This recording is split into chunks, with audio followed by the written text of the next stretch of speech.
What does it mean to be truly seen by someone you thought had forgotten you? For years, I was the outcast, the one they whispered about in the grand halls of the Caldwell estate. Eleanor means nothing to him. They said me stepmother, my half-siblings, even the maids who once braided my hair. I was the daughter of a fleeting marriage, a shadow in a house of gold and secrets. My father, Richard Caldwell, was a man of iron will and guarded heart, a titan who built an empire but rarely looked my way. When he died, I braced for the final dismissal, expecting nothing but a cold farewell. Yet, the will reading turned everything I believed upside down. I was 8 when my mother died, leaving me to a father who seemed more statue than man. He remarried quickly, and Victoria, my stepmother, filled the house with her own children and sharper ambitions.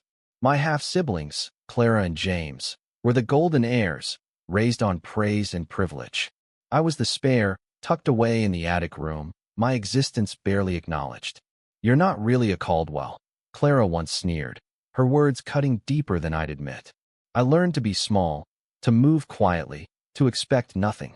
But I watched my father, his rare smiles, his late-night work in his study, the way his eyes softened when he thought no one saw. I loved him, even if he never said it back. The years passed, and I carved a life outside the estate. I worked as a librarian, finding solace in books, in stories of people who rose above their pain. My father's illness came suddenly, a shadow that silenced the house. I visited when I could, sitting by his bedside, reading to him from his favorite novels. He'd nod, sometimes squeeze my hand, but words were few. Victoria and my siblings hovered, their eyes on the empire, not the man. When he passed, I grieved alone, certain I'd been erased from his heart as I had been from their lives. The will reading was held in the estate's grand library, a room of mahogany and memories. I sat in the back, invisible as always, while Victoria and my siblings took the front row, their faces a mix of greed and certainty.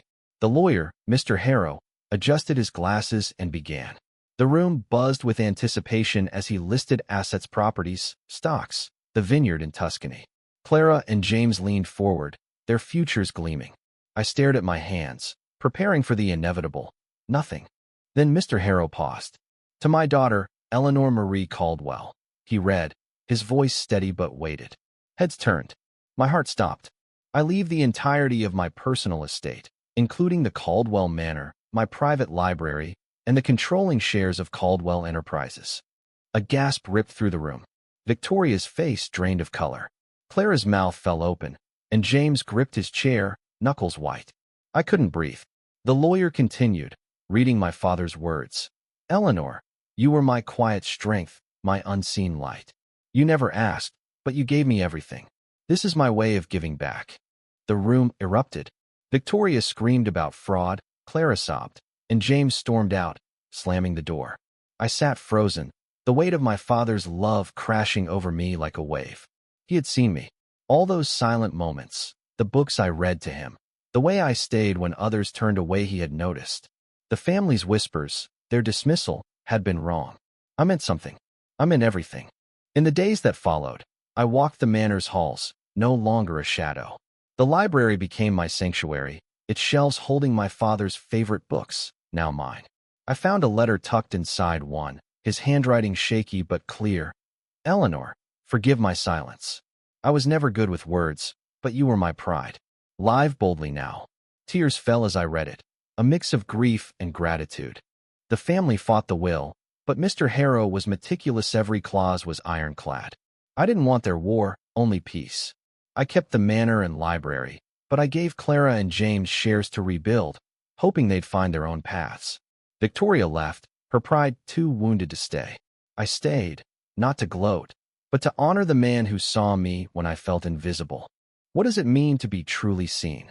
For me, it was my father's final act, a will that spoke louder than years of silence. It wasn't about the wealth or the manor, it was about knowing I mattered. I was enough. And in that truth, I found the courage to live, not as a shadow, but as Eleanor, the daughter who was loved.